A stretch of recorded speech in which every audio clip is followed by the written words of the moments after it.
Alright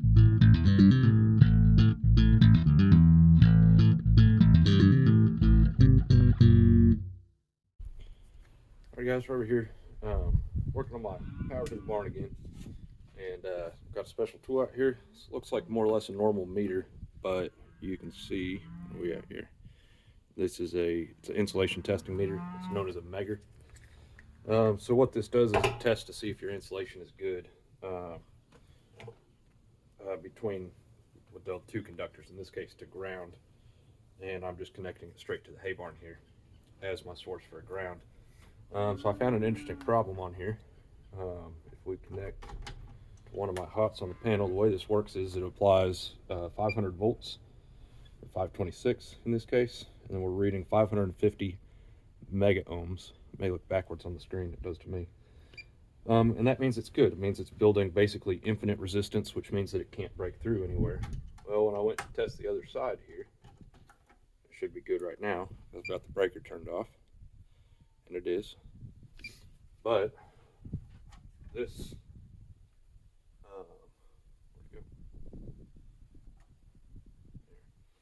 this receptacle circuit, you see 302 volts, no mega ohms. So that has a direct short to ground on it somewhere. So I'll need to investigate that. Kind of interesting. And then my service wire is just laying on the ground over here. So this won't be a good test because it doesn't necessarily have good continuity to ground if there was a failure. But testing it. Oh, interesting. So that's actually not as good of a test.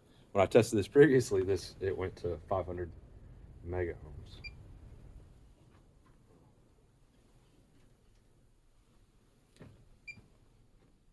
All right, like that one. So the next step, I was going to go throw it in the trench is full of water and mud.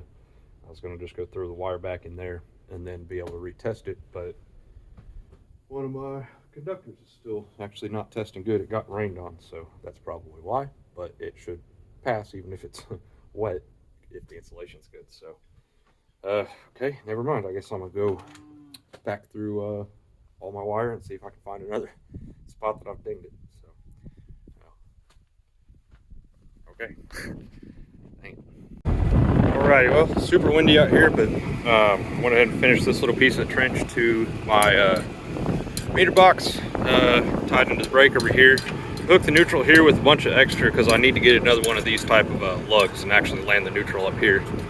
This neutral will be for the bigger sub panel that will eventually be in the penthouse right over here. But for now, this will work, so I just left myself some room in there. I'm not quite done yet. I'm not ready to hook up to the barn yet, but we'll lose the daylight, so tomorrow. We're almost there though. All right, so this part of the trench right here to about where the backhoe's at there, I had backfilled just because it was caving in on itself and filling in. So I just backfilled it because it's hard to work the backhoe over the trench because the sides kept falling off. The front tire kept falling off in the hole. It was a real pain. So I just backfilled it and just redug it all out this morning. As you can see, the wire is in there and everything's working. So good deal. So far, insulation's holding. My insulation repairs, that is. And as you can see, we got lights. That's trippy, that one's. It looks like it's coming on and off. It's not though. That's just the frequency you're seeing because of the shutter speed of the camera. Remember when I tested this a while back, you could see it kind of rolling in the image. But that's trippy. It looks like it's turning off, but they're not. They're all staying on. So yeah, very cool. So neighbors going to grab something to plug in. Never had power out here, so there's nothing out here that takes 120 power. So don't have anything to plug in, and I don't have a meter out here just to check it. So anyway, she's gonna go get a fan or a light or something, and make sure all my receptacles work. Now this receptacle and that one there's something going on with them. They didn't test right. I still haven't taken them back apart to see what's wrong with them, but I'll get to that later. So they're off for now. Panel's still open here. So anyway, I got to fix that yet, but power to the hay barn, that part is complete. I've got lights and presumably got the rest of my receptacles. So anyway, pretty excited to have that done. This has been a long time coming. Been working on this for like 2 months, 3 months, something like that now. It's just the way it goes. You know, busy. Only have nights and weekends, and this time of year it gets dark so fast. It's been hard to get anything done on it. So, all right, guys. While I got all this open, I was see what kind of current my lights are pulling. Now they're listed as 100 amp lights, and there's 10 of them, so it should be about 1.2 amps per light times 10 should be 12 amps. On this circuit here, you probably can't see that. They're only pulling 6 amps, so kind of interesting. Makes me think they may not be putting out quite as much power as advertised, but they're cheap Chinese lights, so is what it is. Anyway, I'm gonna move on here. We're gonna troubleshoot these receptacles that aren't working. A little bit of theory. I'm gonna start further away and work my way back, and then I'll test the wire as I take stuff apart, unless I find something obvious, in which case I'll fix that and then test it. And that way, by the time I get back here, when I actually find the problem, I'll have every component taken apart, and I can test each section independently and make sure that I don't have the same problem more than one spot. In this case, it's only 2 receptacles, so not a big deal. But if it was, you know, my lights that I was having trouble with, well, there's 10 links of wire, 10 receptacles, 10 plugs, and 10 lights. So it could be a combination of any of them that's giving you trouble. So if you work your way back from the end of the circuit back towards the breaker, to me it just makes more sense, because then by the time you find the problem, test it, you know you don't have another problem further on down the line. So you can stop as soon as you find it, I guess is what I'm saying. If you go the other way, then you might find a problem, fix it, well, you might still have the same problem, just to a lesser degree, somewhere, you know, downstream of the circuit. So anyway, we're gonna start over here and open that box back up, and we'll see what's going on. I'll show you that here in a second. After all that explanation of why you should work your way back towards the panel, here we are.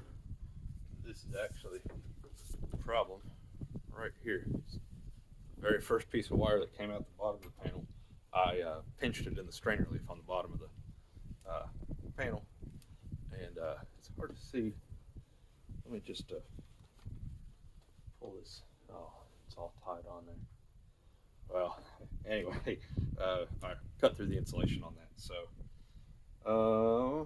I think what I'll do is just strip this orange back a little bit further, and just re-insulate that wire. So not a huge deal on that. And then I'll just poke this further up in the box and make sure I don't pinch it again. But anyway, just use this same meter called a Megger to find that problem. Really simple tool. I kind of talked about how it works, but it just applies a DC voltage, and then you measure the resistance of that voltage that you're applying to the ground. So in this case, I was just using the ground here in the meter, or in the panel, and since this was grounded directly to the panel by that little, or this little guy right down here, then it had basically a direct connection between ground and my neutral wire, and that's what was causing that circuit to test bad. And so I did exactly how I said, though. I took that outlet off over there, tested it, took this outlet off, tested it, it was good, and then tested this wire, it was bad, this wire tested good, so it's got to be right here. And then got to looking underneath, and I could see where I'd pinched it, so my fault. I'm going to try and fix it, so I think I can. So, alright, let me see if I can do that, and then we'll get back to it. If not, then I'll have to get more wire. Alright, so we have a band-aid repair right there.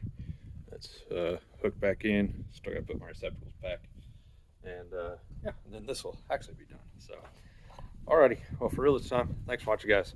See you later. One last thought.